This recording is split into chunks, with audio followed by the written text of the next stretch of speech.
நாள் 4 வாசிக்க வேண்டிய பகுதிகள் ஆதியாகமம் 27ஆம் அதிகாரம் முதல் 33ஆம் அதிகாரம் வரை, சங்கீதம் 9ஆம் அதிகாரம் 10ஆம் அதிகாரம், நீதிமொழிகள் 2ஆம் அதிகாரம் 1 முதல் 9 வரை முடிய உள்ள வசனங்கள், மத்தேயு 12ஆம் அதிகாரம் முதல் 15ஆம் வசனம் வரை. ஆதியாகமம் 27. ஈசாக்கு முதிர் வயதானதினால் அவன் கண்கள் இருளடைந்து பார்வையற்று போனபோது அவன் தன் மூத்த குமாரனாகிய ஏசாவை அழைத்து, என் மகனே என்றான். அவன் இதோ இருக்கிறேன் என்றான். அப்பொழுது அவன், நான் முதிர் வயதானேன், என் மரணம் இன்ன நாளில் என்று அறியேன். ஆகையால் நீ உன் ஆயுதங்களாகிய உன் அம்புரா துணியையும் உன் வில்லையும் எடுத்துக்கொண்டு வனத்துக்கு போய் எனக்காக வேட்டையாடி அது எனக்கு பிரியமாயிருக்கிற ருசியுள்ள பதார்த்தங்களாக சமைத்து நான் புசிக்கவும், நான் மரணமடையும் முன்னே என் ஆத்துமா உன்னை ஆசிர்வதிக்கவும் என்னிடத்தில் கொண்டு வா என்றான். ஈசாக்கு தன் குமாரனாகிய ஏசாவோடு பேசுகையில் ரெபேக்காள் கேட்டுக்கொண்டிருந்தாள். ஏசா வேட்டையாடி கொண்டு வரும்படி வனத்துக்கு போனான். அப்பொழுது ரெபேக்காள் தன் குமாரனாகிய யாக்கோபை நோக்கி, உன் தகப்பன் உன் சகோதரனாகிய ஏசாவை அழைத்து, நான் புசித்து எனக்கு மரணம் வரும் முன்னே கர்த்தரை முன்னிட்டு உன்னை ஆசீர்வதிக்கும்படி நீ எனக்காக வேட்டையாடி அதை எனக்கு ருசியுள்ள பதார்த்தங்களாக சமைத்து கொண்டு வா என்று சொல்ல கேட்டேன். ஆகையால் என் மகனே, என் சொல்லை கேட்டு நான் உனக்கு கற்பிக்கிறபடி செய். நீ ஆட்டு மந்தைக்கு போய் 2 நல்ல வெள்ளாட்டு குட்டிகளை கொண்டு வா. நான் அவைகளை உன் தகப்பனுக்கு பிரியமான ருசியுள்ள பதார்த்தங்களாக சமைப்பேன். உன் தகப்பன் தாம் மரணமடையும் முன்னே உன்னை ஆசீர்வதிக்கும்படி அவர் புசிப்பதற்கு நீ அதை அவரிடத்தில் கொண்டு போக வேண்டும் என்றான். அதற்கு யாக்கோபு தன் தாயாகிய ரெபேக்காளை நோக்கி, என் சகோதரனாகிய ஏசா ரோமம் மிகுந்தவன், நான் ரோமமில்லாதவன். ஒருவேளை என் தகப்பன் என்னை தடவி பார்ப்பார். அப்பொழுது நான் அவருக்கு எத்தனாய் காணப்பட்டு என்மேல் ஆசீர்வாதத்தை அல்ல சாபத்தை வரப்பண்ணிக்கொள்வேனே என்றான். அதற்கு அவன் தாய், என் மகனே, உன்மேல் வரும் சாபம் என்மேல் வரட்டும். என் சொல்லை மாத்திரம் கேட்டு நீ போய் அவைகளை என்னிடத்தில் கொண்டு வா என்றாள். அவன் போய் அவைகளை பிடித்து தன் தாயினிடத்தில் கொண்டு வந்தான். அவனுடைய தாய் அவன் தகப்பனுக்கு பிரியமானபடி ருசியுள்ள பதார்த்தங்களை சமைத்தாள். பின்பு ரெபேக்காள் வீட்டிலே தன்னிடத்தில் இருந்த தன் மூத்த மகனாகிய ஏசாவின் நல்ல வஸ்திரங்களை எடுத்து தன் இளைய மகனாகிய யாக்கோபுக்கு உடுத்தி வெள்ளாட்டு குட்டிகளின் தோலை அவன் கைகளிலேயும் ரோமமில்லாத அவன் கழுத்திலேயும் போட்டு தான் சமைத்த ருசியுள்ள பதார்த்தங்களையும் அப்பங்களையும் தன் குமாரனாகிய யாக்கோபின் கையிலே கொடுத்தாள். அவன் தன் தகப்பனிடத்தில் வந்து, என் தகப்பனே என்றான். அதற்கு அவன், இதோ இருக்கிறேன், நீ யார் என் மகனே என்றான். அப்பொழுது யாக்கோபு தன் தகப்பனை நோக்கி, நான் உமது மூத்த மகனாகி ஏசா, நீர் எனக்கு சொன்னபடியே செய்தேன். உம்முடைய ஆத்துமா என்னை ஆசீர்வதிக்கும்படி நீர் எழுந்து உட்கார்ந்து நான் வேட்டையாடி கொண்டு வந்ததை புசியும் என்றான். அப்பொழுது ஈசாக்கு தன் குமாரனை நோக்கி, என் மகனே, இது உனக்கு இத்தனை சீக்கிரமாய் எப்படி அகப்பட்டது என்றான். அவன், உம்முடைய தேவனாகிய கர்த்தர் எனக்கு நேரிட பண்ணினார் என்றான். அப்பொழுது ஈசாக்கு யாக்கோபை நோக்கி, என் மகனே, நீ என் குமாரனாகிய ஏசாதானோ அல்லவோ என்று நான் உன்னை தடவி பார்க்கும்படி கிட்டவா என்றான்.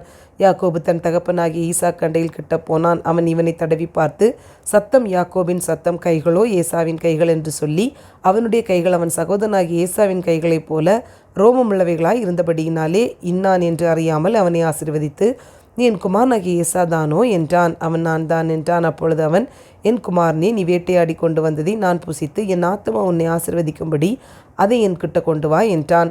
அவன் அதை கிட்ட கொண்டு போனான். அப்பொழுது அவன் புசித்தான். பிற்பாடு திராட்சை ரசம் அவனுக்கு கொண்டு வந்து கொடுத்தான். அவன் குடித்தான். அப்பொழுது அவன் தகப்பனாகி ஈசாக்கு அவனை நோக்கி, என் மகனே, நீ கிட்ட வந்து என்னை முத்தம் செய் என்றான்.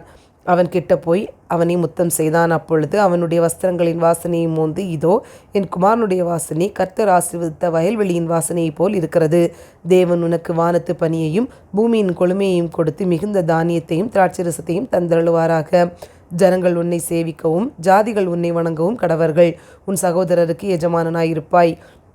உன் தாயின் பிள்ளைகள் உன்னை வணங்குவார்கள். உன்னை சபிக்கிறவர்கள் சபிக்கப்பட்டவர்களும் உன்னை ஆசீர்வதிக்கிறவர்கள் ஆசீர்வதிக்கப்பட்டவர்களுமாய் இருப்பார்கள் என்று சொல்லி அவனை ஆசீர்வதித்தான்.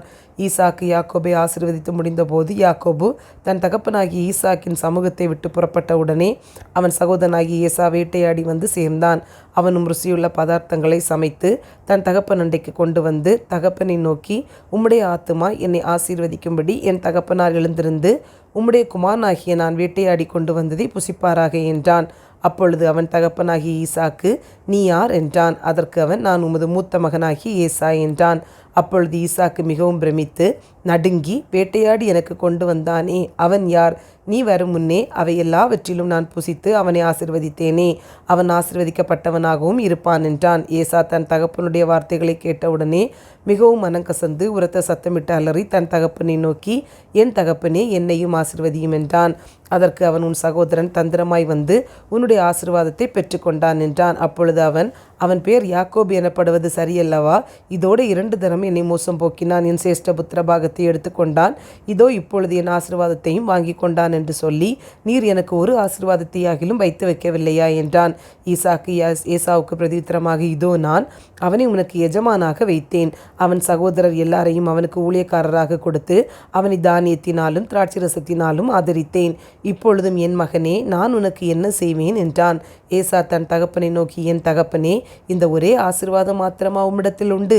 என் தகப்பனே, என்னையும் ஆசீர்வதியும் என்று சொல்லி ஏசா சத்தமிட்டு அழுதான். அப்பொழுது அவன் தகப்பனாகி ஈசாக்கு அவனுக்கு பிரதித்திரமாக, உன் வாசஸ்தலம் பூமியின் சாரத்தோடும் உயர வானத்திலிருந்து இறக்கும் பனியோடும் இருக்கும்.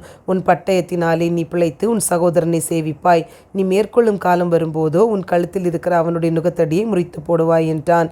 யாக்கோபை தன் தகப்பன் ஆசீர்வதித்த நிமித்தம் ஏசா யாக்கோபை பகைத்து, என் தகப்பனுக்காக துக்கிக்கும் நாட்கள் சீக்கிரமாய் வரும், அப்பொழுது என் சகோதரனாகி யாக்கோபை கொன்று போடுவேன் என்று ஏசா தன் இருதயத்தில் சொல்லிக் கொண்டான். மூத்த மகனாகி ஏசாவின் வார்த்தைகள் ரெபேக்காளுக்கு அறிவிக்கப்பட்டது. அப்பொழுது அவன் தன் இளைய மகனாகி யாக்கோபை அழைத்து, உன் சகோதரனாகி ஏசா உன்னை கொன்று போட நினைத்து தன்னை தேற்றிக் கொள்ளுகிறான். ஆகையால் என் மகனே, நான் சொல்வதை கேட்டு எழுந்து புறப்பட்டு ஆரானில் இருக்கிற என் சகோதரனாகிய லாபானிடத்துக்கு ஓடிப்போய் உன் சகோதரனுடைய கோபம் தனி மட்டும் சில நாள் அவனிடத்திலே இரு. உன் சகோதரன் உன்மேல் வைத்த கோபம் தணிந்து நீ அவனுக்கு செய்ததை அவன் மறந்த பின் நான் ஆள் அனுப்பி அவ்விடத்திலிருந்து உன்னை அழைப்பிப்பேன். நான் ஒரே நாளில் உங்கள் இருவரையும் ஏன் இழந்து போக வேண்டும் என்றான். பின்பு ரெபேக்காள் ஈசாக்கை நோக்கி, ஏத்தின் குமாரத்திகளின் நிமித்தம் என் உயிர் எனக்கு வெறுப்பாய் இருக்கிறது. இந்த தேசத்து பெண்களாகிய ஏத்தின் குமாரத்திகளில் யாக்கோபு ஒரு பெண்ணை கொள்வானானால் என் உயிர் இருந்து ஆவதென்ன என்றாள். அதிகாரம் 28. ஈசாக்கு யாக்கோபை அழைத்து அவனை ஆசீர்வதித்து, நீ கானானியருடைய குமாரத்திகளில் பெண் கொள்ளாமல் எழுந்து புறப்பட்டு பதான் அராமில் இருக்கிற உன் தாயினுடைய தகப்பனாகிய பெத்துவேலுடைய வீட்டுக்கு போய் அவ்விடத்தில் உன் தாயின் சகோதரனாகிய லாபானின் குமாரத்திகளுக்குள் பெண்கொள் என்று அவனுக்கு கட்டளையிட்டான். சர்வ வல்லமையுள்ள தேவன் உன்னை ஆசீர்வதித்து நீ பல ஜன கூட்டமாகும்படி உன்னை பலுகவும் பெருகவும் பண்ணி, தேவன் ஆபிரகாமுக்கு கொடுத்ததும் நீ பரதேசியாய் தங்குகிறதுமான தேசத்தை நீ சுதந்தரித்து கொள்ளும்படி ஆபிரகாமுக்கு அருளிய ஆசீர்வாதத்தை உனக்கும் உன் சந்ததிக்கும் அருளுவாராக என்று சொல்லி ஈசாக்கு யாக்கோபை அனுப்பிவிட்டான். அப்பொழுது அவன் பதான் அராமில் இருக்கும் சீரியா தேசத்தானாகிய பெத்துவேலுடைய குமாரனும் தனக்கும் ஏசாவுக்கும் தாயாகிய ரெபேக்காளின் சகோதரனுமான லாபானிடத்துக்கு போக புறப்பட்டான். ஈசாக்கு யாக்கோபை ஆசீர்வதித்து ஒரு பெண்ணை கொள்ளும்படி அவனை பதான் அராமுக்கு அனுப்பினதையும், அவனை ஆசீர்வதிக்கையில் நீ கானானியருடைய குமாரத்திகளில் பெண் கொள்ள வேண்டாம் என்று அவனுக்கு கட்டளையிட்டதையும், யாக்கோபு தன் தகப்பனுக்கும் தன் தாய்க்கும் கீழ்ப்படிந்து பதான் அராமுக்கு புறப்பட்டு போனதையும் ஏசா கண்டதினாலும், கானானியருடைய குமாரத்திகள் தன் தகப்பனாகிய ஈசாக்கின் பார்வைக்கு ஆகாதவர்கள் என்பதை ஏசா அறிந்ததினாலும், ஏசா இஸ்மவேலிடத்துக்கு போய் தனக்கு முன்னிருந்த மனைவிகளும் அன்றி ஆபிரகாமுடைய குமாரனாகிய இஸ்மவேலின் குமாரத்தையும் நெபாயோத்தின் சகோதரியும் ஆகிய மகலாத்தையும் விவாகம் பண்ணினான். யாக்கோபு பேர் சபாவை விட்டு புறப்பட்டு ஆரானுக்கு போக பிரயாணம் பண்ணி ஒரு இடத்திலே வந்து சூரியன் அஸ்தமித்தபடியினால் அங்கே ராத்தங்கி அவ்விடத்து கற்களில் ஒன்றை எடுத்து தன் தலையின் கீழ் வைத்து அங்கே நித்திரை செய்யும்படி படுத்து கொண்டான். அங்கே அவன் ஒரு சொப்பனம் கண்டான். இதோ ஒரு ஏணி பூமியிலே வைக்கப்பட்டிருந்தது. அதன் நுனி வானத்தை எட்டியிருந்தது. அதிலே தேவதூதர் ஏறுகிறவர்களும் இறங்குகிறவர்களுமாய் இருந்தார்கள். அதற்கு மேலாக கர்த்தர் நின்று, நான் உன் தகப்பனாகிய ஆபிரகாமின் தேவனும் ஈசாக்கின் தேவனுமாகிய கர்த்தர். நீ படுத்திருக்கிற பூமியை உனக்கும் உன் சந்ததிக்கும் தருவேன். உன் சந்ததி பூமியின் தூளை போல் இருக்கும். நீ மேற்கேயும் கிழக்கேயும் வடக்கேயும் தெற்கேயும் பரம்புவாய். உனக்குள்ளும் உன் சந்ததிக்குள்ளும் பூமியின் வம்சங்கள் எல்லாம் ஆசீர்வதிக்கப்படும். நான் உன்னோடு இருந்து நீ போகிற இடத்திலெல்லாம் உன்னை காத்து இந்த தேசத்துக்கு உன்னை திரும்பி வர பண்ணுவேன்.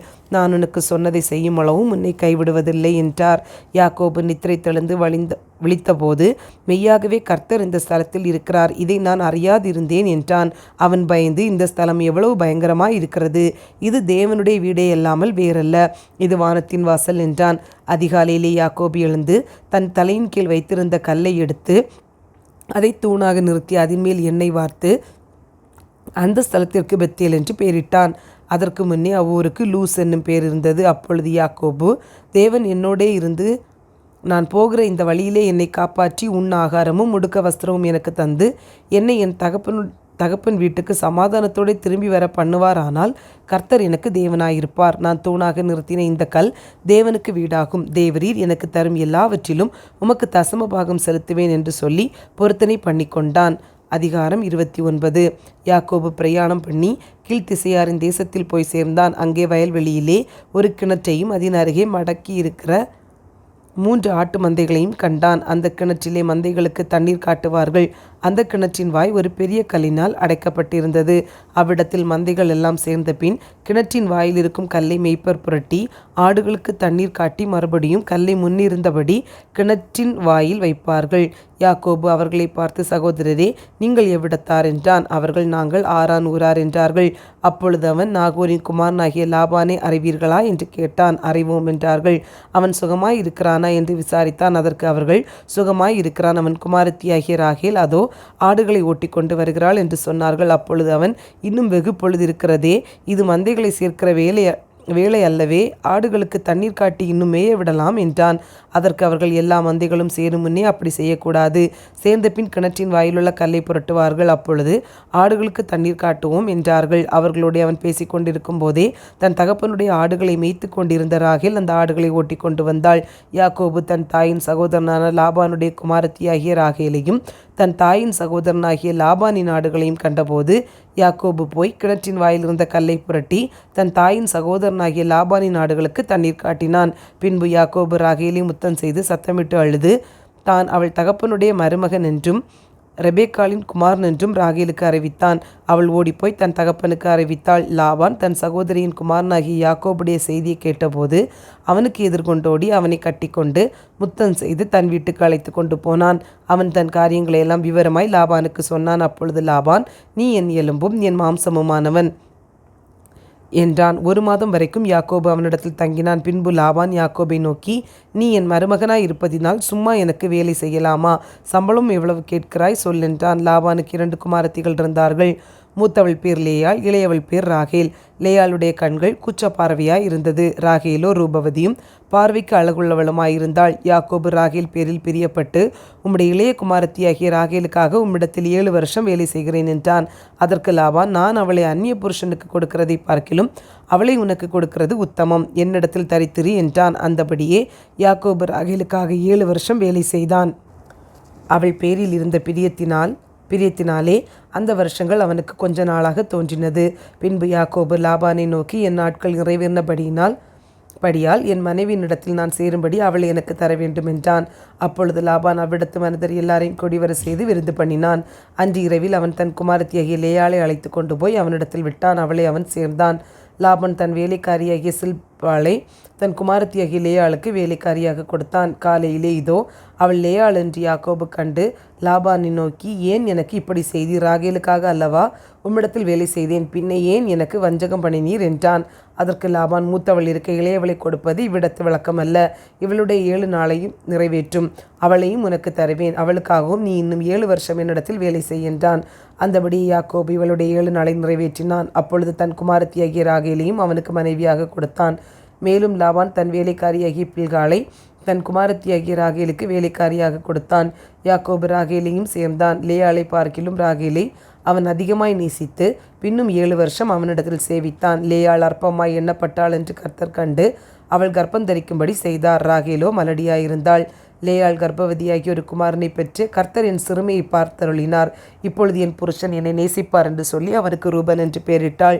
மறுபடியும் அவள் கர்ப்பவதியாகி ஒரு குமாரனை பெற்று, நான் அற்பமாய் எண்ணப்பட்டதை கர்த்தர் கேட்டருளி இவனையும் எனக்கு தந்தார் என்று சொல்லி அவனுக்கு சிமியோன் என்று பெயரிட்டாள். பின்னும் அவள் கர்ப்பவதியாகி ஒரு குமாரனை பெற்று, என் புருஷனுக்கு 3 குமாரரை பெற்றபடியால் அவர் இப்பொழுது என்னோட சேர்ந்திருப்பார் என்று சொல்லி அவனுக்கு லேவி என்று பெயரிட்டாள். மறுபடியும் அவள் கர்ப்பவதியாகி ஒரு குமாரனை பெற்று, இப்பொழுது கர்த்தரை துதிப்பேன் என்று சொல்லி அவனுக்கு யூதா என்று பெயரிட்டாள். பிற்பாடு அவளுக்கு பிள்ளை பேறு நின்று போயிற்று. அதிகாரம் 30. ராகேல் தான் யாக்கோபுக்கு பிள்ளைகளை பெறாததைக் கண்டு தன் சகோதரின் மேல் பொறாமை கொண்டு யாக்கோபை நோக்கி, எனக்கு பிள்ளை கொடும், இல்லாவிட்டால் நான் சாகிறேன் என்றாள். அப்பொழுது யாக்கோபு ராகேலின் மேல் கோபம் கொண்டு, தேவன் அல்லவோ உன் கற்பத்தை அடைத்திருக்கிறார், நான் தேவனா என்றான். அப்பொழுது அவள், என் வேலைக்காரியாகி பில்காள் இருக்கிறாளே, அவள் என் மடிக்கு பிள்ளைகளை பெறவும் அவளால் ஆகிலும் என் வீடு கட்டப்படவும் அவளிடத்தில் சேரும் என்று சொல்லி அவனுக்கு தன் வேலைக்காரியாகிய பில்காளை மனைவியாக கொடுத்தாள். அப்படியே யாக்கோபு அவளை சேர்ந்தான். பில்காள் கர்ப்பவதியாகி யாக்கோபுக்கு ஒரு குமாரனை பெற்றாள். அப்பொழுது ராகேல், தேவன் என் வழக்கை தீர்த்து என் சத்தத்தையும் கேட்டு எனக்கு ஒரு குமாரனை கொடுத்தார் என்று சொல்லி அவனுக்கு தான் என்று பெயரிட்டாள். மறுபடியும் ராகேலின் வேலைக்காரியாகிய பில்காள் கர்ப்பவதியாகி யாக்கோபுக்கு 2ஆம் குமாரனை பெற்றாள். அப்பொழுது ராகேல், நான் மகா போராட்டமாய் என் சகோதரியோட போராடி மேற்கொண்டேன் என்று சொல்லி அவனுக்கு நப்தலி என்று பெயரிட்டாள். லேயாள் தான் பிள்ளை பெறுகிறது நின்று போனதைக் கண்டு தன் வேலைக்காரியாகிய சில்பாளை அழைத்து அவளை யாக்கோபுக்கு மனைவியாக கொடுத்தாள். லேயாளின் வேலைக்காரியாகிய சில்பாள் யாக்கோபுக்கு ஒரு குமாரனை பெற்றாள். அப்பொழுது லேயாள் ஏராளமாகிறது என்று சொல்லி அவனுக்கு காத் என்று பெயரிட்டாள். பின்பு லேயாளின் வேலைக்காரியாகிய சில்பாள் யாக்கோபுக்கு 2ஆம் குமாரனை பெற்றாள். அப்பொழுது லேயாள், நான் பாக்கியவதி, ஸ்திரீகள் என்னை பாக்கியவதி என்பார்கள் என்று சொல்லி அவனுக்கு ஆசேர் என்று பெயரிட்டாள்.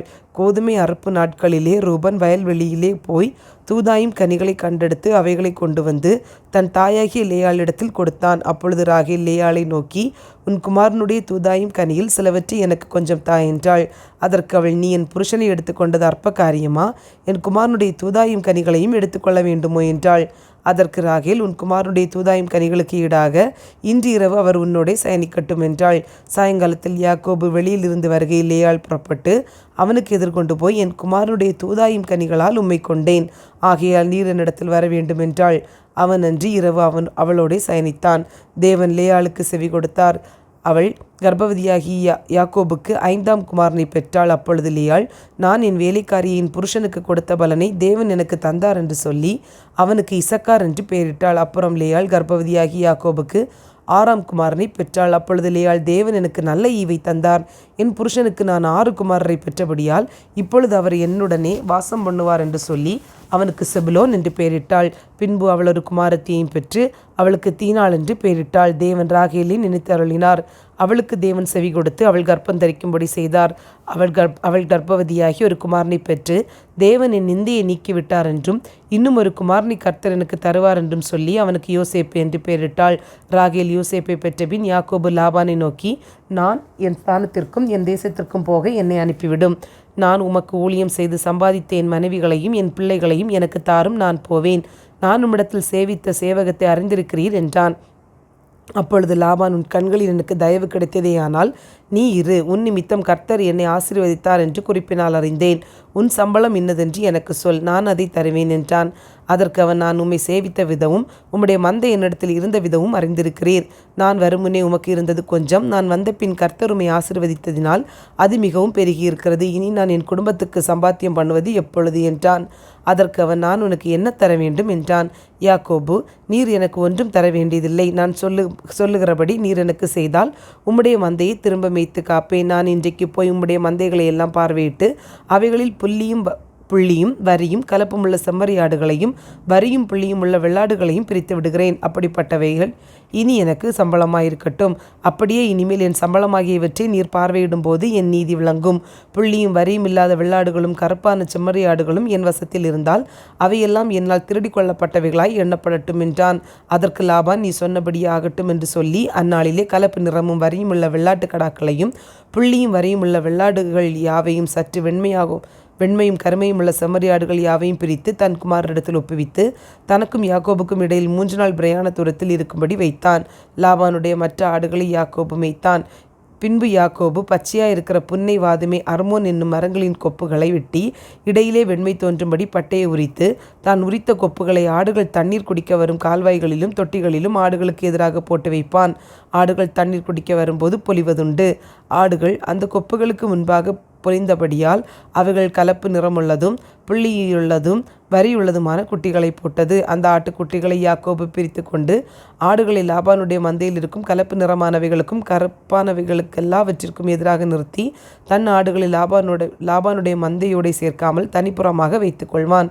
பலத்த ஆடுகள் பொலியும் போது அந்த கொம்புகளுக்கு எதிரே பொலியும்படி யாக்கோபு அவைகளை அந்த ஆடுகளின் கண்களுக்கு முன்பாக கால்வாய்களிலே போட்டு வைப்பான். பலவீனமான ஆடுகள் பொலியும் போது அவைகளை போடாமல் இருப்பான். இதனால் பலவீனமானவைகள் லாபானையும் பலமுள்ளவைகள் யாக்கோபையும் சேர்ந்தன. இவ்விதமாய் அந்த புருஷன் மிகவும் விருத்தியடைந்து திரளான ஆடுகளும் வேலைக்காரிகளும் வேலைக்காரரும் ஒட்டகங்களும் கழுதைகளும் உடையவனானான். அதிகாரம் 31. பின்பு லாபானுடைய குமாரர், எங்கள் தகப்பனுக்கு உண்டானவைகள் யாக்கோபு எடுத்துக்கொண்டான் என்றும் எங்கள் தகப்பனுடைய பொருளினாலே இந்த செல்வத்தை எல்லாம் அடைந்தான் என்றும் சொன்ன வார்த்தைகளை யாக்கோபு கேட்டான். லாபானின் முகத்தை யாக்கோபு பார்த்தபோது அது நேற்று முந்தைய நாள் இருந்தது போல் இராமல் வேறுபட்டிருக்க கண்டான். கர்த்தர் யாக்கோபை நோக்கி, உன் பிதாக்களுடைய தேசத்திற்கும் உன் இனத்தாரிடத்திற்கும் நீ திரும்பி போ, நான் உன்னோடே கூட இருப்பேன் என்றார். அப்பொழுது யாக்கோபு ராகேலையும் லேயாளையும் வெளியிலே தன் மந்தையினிடத்தில் அழைப்பித்து அவர்களை நோக்கி, உங்கள் தகப்பனுடைய முகம் நேற்று முந்தைய நாள் இருந்தது போல் இருக்கவில்லை என்று எனக்கு தோன்றுகிறது. ஆனாலும் என் தகப்பனுடைய தேவன் என்னோட கூட இருக்கிறார். என்னால் இயன்ற மட்டும் நான் உங்கள் தகப்பனுக்கு ஊழியம் செய்தேன் என்று நீங்கள் அறிந்திருக்கிறீர்கள். உங்கள் தகப்பனோ என்னை வஞ்சித்து என் சம்பளத்தை 10 முறை மாற்றினான். ஆனாலும் அவன் எனக்கு தீங்கு செய்ய தேவன் அவனுக்கு இடம் கொடுக்கவில்லை. புள்ளியுள்ளவைகள் உன் சம்பளமாயிருக்கும் என்று அவன் சொன்னபோது ஆடுகளெல்லாம் புள்ளியுள்ள குட்டிகளை போட்டது. கலப்பு நிறமானவைகள் உன் சம்பளமாயிருக்கும் என்று அவன் சொன்னபோது ஆடுகளெல்லாம் கலப்பு நிற குட்டிகளை போட்டது. இவ்விதமாய் தேவன் உங்கள் தகப்பனுடைய ஆடுகளை எடுத்து எனக்கு தந்தார். ஆடுகள் பொலியும் காலத்திலே நான் கண்ட சொப்பனத்தில் என் கண்களை ஏறெடுத்து பார்க்கும்போது ஆடுகளோடைய பொலியும் கடாக்கள் கலப்பு நிறமும் புள்ளியும் வரியும் உள்ளவைகளாய் இருக்க கண்டேன். அன்றியும் தேவதூதன் ஒருவர் சொப்பனத்தில், யாக்கோபே என்றார்.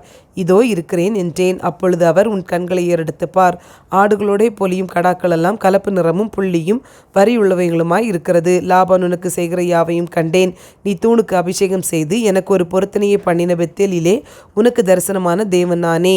இப்பொழுது நீ எழுந்து இந்த தேசத்தை விட்டு புறப்பட்டு உன் இனத்தார் இருக்கிற தேசத்திற்கு திரும்பி போய் என்று சொன்னார் என்றான். அதற்கு ராகேலும் லேயாளும், எங்கள் தகப்பன் வீட்டிலே இனி எங்களுக்கு பங்கும் சுதந்திரமும் உண்டோ? அவரால் நாங்கள் அந்நியராய் எண்ணப்படவில்லையா? அவர் எங்களை விற்று எங்கள் பணத்தையும் வாயிலே போட்டுக்கொண்டார். ஆகையால் தேவன் எங்கள் தகப்பனிடத்தில் இருந்து எடுத்த ஐஸ்வர்யம் எல்லாம் நமக்கும் நம்முடைய பிள்ளைகளுக்கும் உரியது. இப்படி இருக்க தேவன் உமக்கு சொன்னபடியெல்லாம் செய்யும் என்றார்கள். அப்பொழுது யாக்கோபு எழுந்து தன் பிள்ளைகளையும் தன் மனைவிகளையும் ஒட்டகங்கள் மேல் ஏற்றி தான் பதான் அராமிலே சம்பாதித்த மிருக ஜீவன்களாகிய அனைத்தையும் தன் பொருள்கள் எல்லாவற்றையும் எடுத்துக்கொண்டு கானான் தேசத்தில் இருக்கிற தன் தகப்பனாகிய ஈசாக்கினிடத்திற்கு போக புறப்பட்டான். லாபான் தன் ஆடுகளை மயிர் கத்தரிக்க போயிருந்தான். அந்த சமயத்திலே ராகேல் தன் தகப்பனுடைய சுரூபங்களை திருடிக் கொண்டாள். யாக்கோபு தான் ஓடிப்போகிறதை சீரியனாகிய லாபானுக்கு அறிவியாமல் திருட்டளவாய் போய்விட்டான். இப்படியே அவன் தனக்கு உண்டானவைகளை எல்லாம் எடுத்துக்கொண்டு ஆற்றை கடந்து கீலேயாத் மலையை நோக்கி ஓடிப்போனான். யாக்கோபு ஓடிப்போனது 3ஆம் நாளிலே லாபானுக்கு அறிவிக்கப்பட்டது. அப்பொழுது அவன் தன் சகோதரரை கூட்டிக் கொண்டு 7 நாள் பிரயாண பரியந்தம் அவனை தொடர்ந்து போய் கீலேயாத் மலையிலே அவனை கண்டுபிடித்தான். அன்று ராத்திரியிலே தேவன் சீரியா தேசத்தானாகிய லாபானுக்கு சொப்பனத்தில் தோன்றி, நீ யாக்கோபுடைய நன்மையை அன்றி தீமை ஒன்று பேசாதபடிக்கு எச்சரிக்கையாயிரு என்றார். லாபான் யாக்கோபினிடத்தில் வந்தான். யாக்கோபு மலையிலே தன் கூடாரத்தை போட்டிருந்தான். லாபானும் தன் சகோதரரோட கூட கீலேயாத் மலையிலே கூடாரம் போட்டான். அப்பொழுது லாபான் யாக்கோபை நோக்கி, நீ திருட்டளவாய் புறப்பட்டு என் குமாரத்திகளை யுத்தத்தில் பிடித்த சிறைகளைப் போல கொண்டு வந்தது என்ன செய்கை? நீ ஓடிப்போவதை மறைத்து எனக்கு அறிவியாமல் திருட்டளவாய் என்னிடத்திலிருந்து வந்து விட்டது என்ன? நான் உன்னை சந்தோஷமாய் சங்கீத மேளதாளம் கிண்ணற முழக்கத்துடன் அனுப்புவேனே. என் பிள்ளைகளையும் என் குமாரத்திகளையும் நான் முத்தம் செய்ய விடாமல் போனதென்ன? இந்த செய்கையை நீ மதியில்லாமல் செய்தாய். உங்களுக்கு பொல்லாப்பு செய்ய எனக்கு வல்லமையுண்டு. ஆகிலும் உங்கள் தகப்பனுடைய தேவன் நீ யாக்கோபுடைய நன்மையை அன்றி தீமை ஒன்று பேசாதபடிக்கு எச்சரிக்கையாயிரென்று நேற்று ராத்திரி என்னோட சொன்னார். இப்பொழுதும் உன் தகப்பனுடைய வீட்டின் மேலுள்ள வாஞ்சையினால் நீ புறப்பட்டு போகிறதுனால் போகலாம். என் தெய்வங்களை ஏன் திருடி கொண்டு போகிறாய் என்று கேட்டான். யாக்கோபு லாபானுக்கு பிரதியுத்தரமாக, உம்முடைய குமாரத்திகளை பலாத்காரமாய் பிடித்து வைத்துக் கொள்வீர் என்று நான் அஞ்சினதினாலே இப்படி வந்துவிட்டேன். ஆனாலும் யாரிடத்தில் உம்முடைய தெய்வங்களை கண்டுபிடிக்கிறீரோ அவனை உயிரோடே விட வேண்டாம்.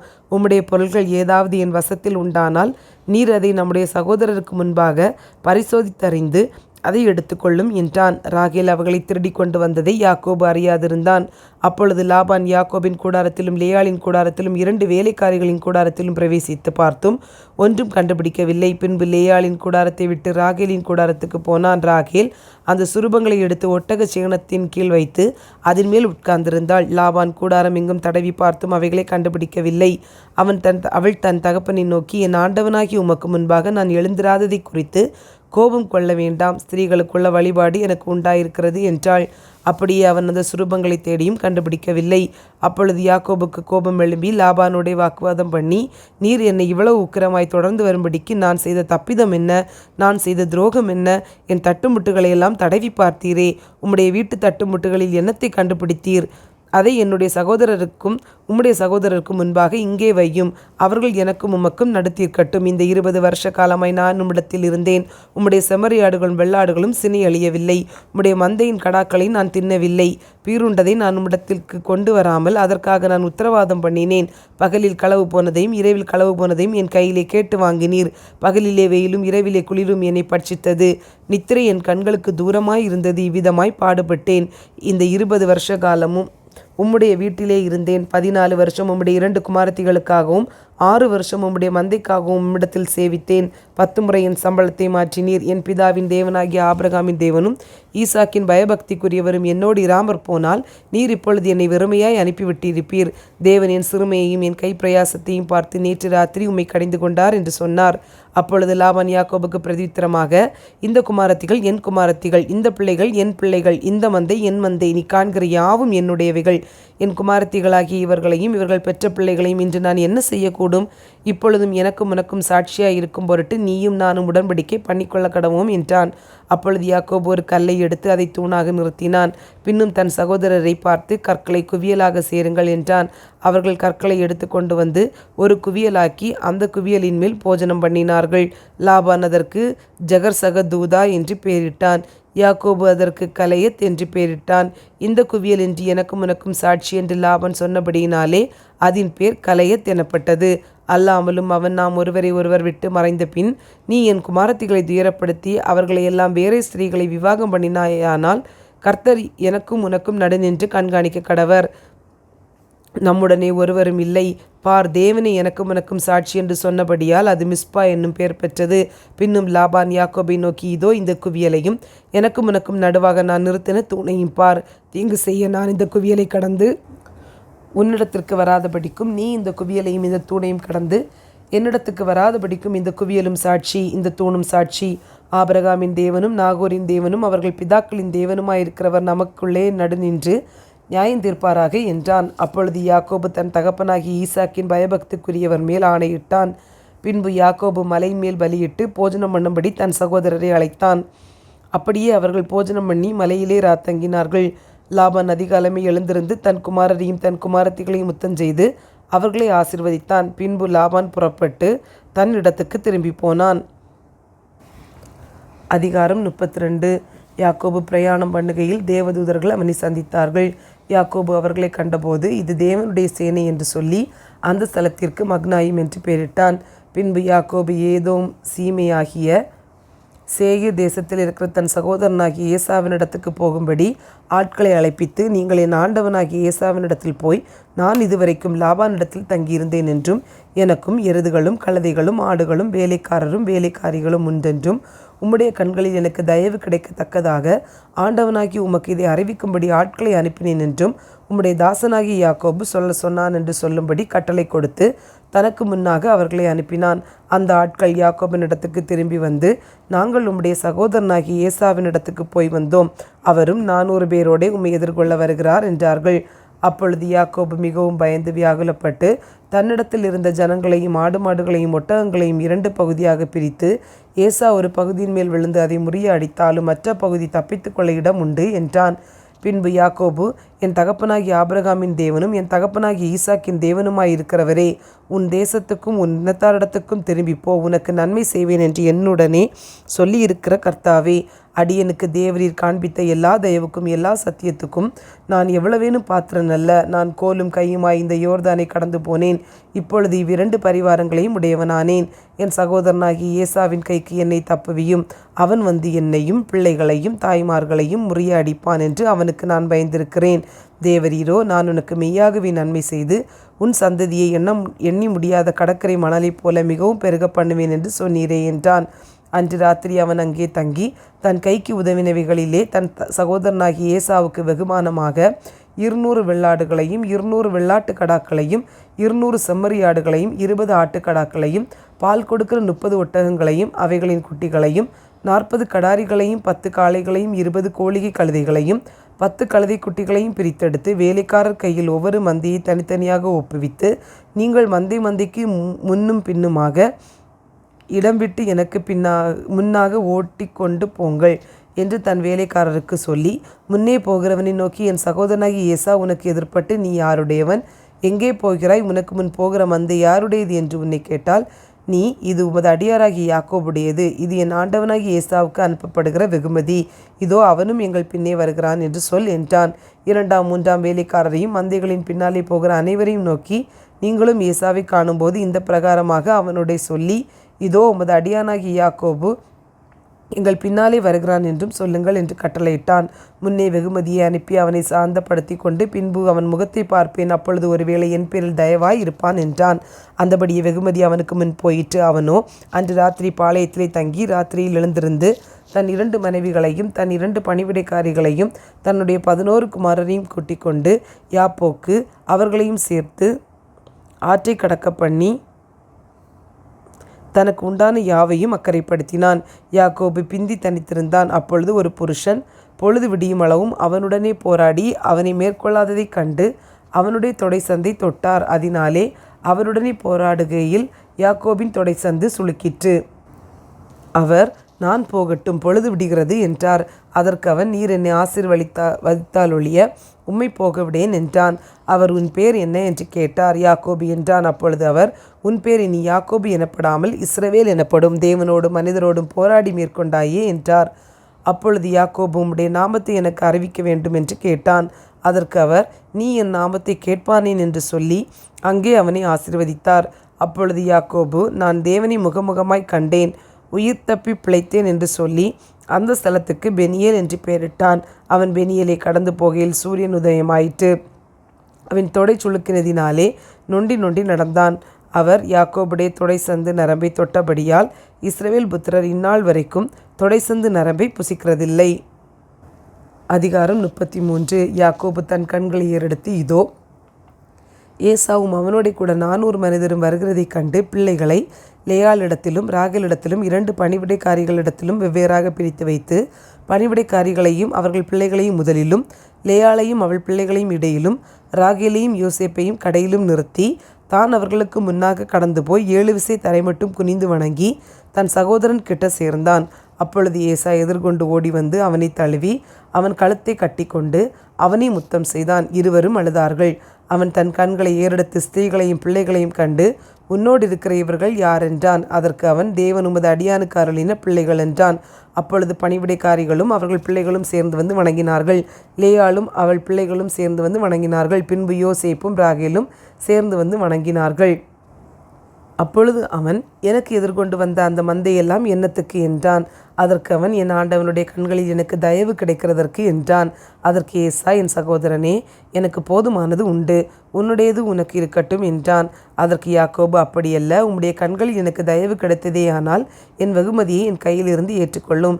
நீர் என்மேல் பிரியமானீர். நான் உம்முடைய முகத்தை கண்டது தேவதூதனுடைய முகத்தை கண்டது போல் இருக்கிறது. தேவன் எனக்கு அனுக்கிரகம் செய்திருக்கிறார். வேண்டியதெல்லாம் எனக்கு உண்டு. ஆகையால் உமக்கு கொண்டு வரப்பட்ட என் காணிக்கையை ஏற்றுக்கொள்ளும் என்று சொல்லி அவனை வருந்தி கேட்டுக்கொண்டான். அப்பொழுது அவன் அதை ஏற்றுக்கொண்டான்.